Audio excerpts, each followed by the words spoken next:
Hello students, standard 6 परिवेश हिंदी पाठमाला एवं अभ्यास पुस्तिका। तो इसमें हम लेसन 5 पढ़ रहे थे। लेसन 5 ओस। तो कल हमने देखा कि कवि ने भिन्न भिन्न उपमाएं देकर कि ओस का बहुत ही सुंदर वर्णन किया है। कि आप चित्र में भी देख रहे हो कि ओस कब दिखाई देता है, कि सुबह सुबह दिखाई देता है, कि फूल पत्तियां और वन उपवन में कि सारी जगह ये ओस दिखाई देता है। कि ओस है वो घास पर बिखरे हुए हैं। तो कवि कहते हैं कि किसने कि मोती की माला एक घास पर बिखेर दी है। कि कौन रात में के सफेद हीरो की श्रृंखला यहाँ गूंथ गया है। कि जुगनू ऐसा कीड़ा है जो रात में ही वो चमकता है। तो के जुगनू है वो जिस प्रकार की चमकता है तो वैसे ही ये ओस भी चमचम होते हैं। कि नभ के आकाश के नन्हे तारों जैसे चमकते हैं वैसे ही ये ओस भी चमकते हैं।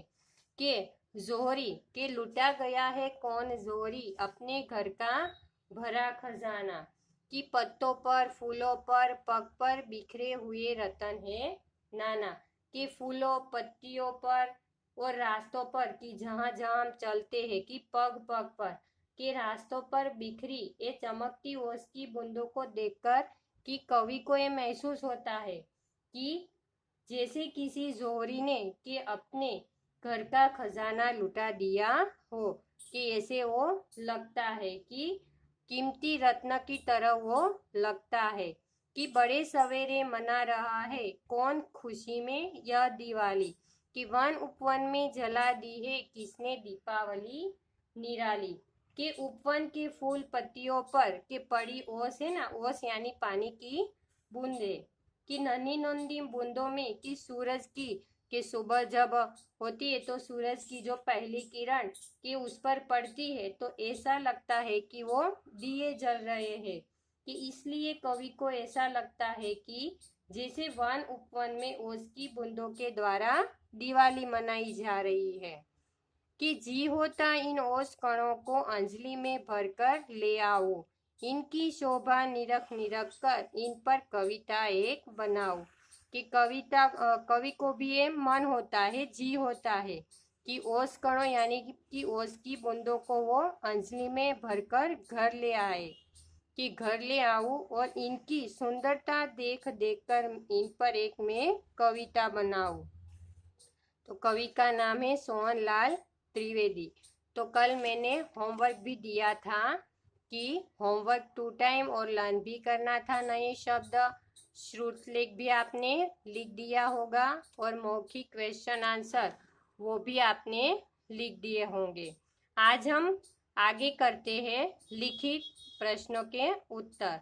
तो लघु उत्तरीय प्रश्न यानी लघु यानी छोटे। तो हम पहले छोटे क्वेश्चन आंसर कर लेते हैं। इसमें है क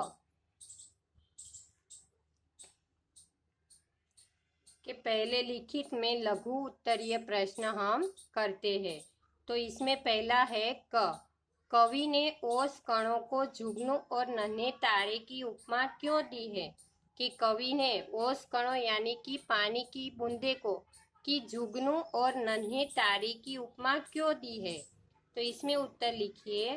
कवि ने ओस कणों को जुगनू और नन्हे तारे की उपमा इसलिए दी है क्योंकि जिस प्रकार जुगनू और तारे टिमटिमाते हुए चमकते हैं वैसे ही सूरज की पहली किरण के छूने पर ओस की बूंदें चमकने लगती है। कि जैसे कि जुगनू और नन्हे तारे के टिमटिमाते हैं वैसे ही कि सूरज की पहली किरण के छूने पर कि ओस की बूंदें भी चमकने लगती है। कि कवि ने ओस कणों को जुगनू और नन्हे तारे की उपमा इसलिए दी है क्योंकि जिस प्रकार जुगनू और तारे टिमटिमाते हुए चमकते हैं वैसे ही सूरज की पहली किरण के छूने पर ओस की बूंदें चमकने लगती है।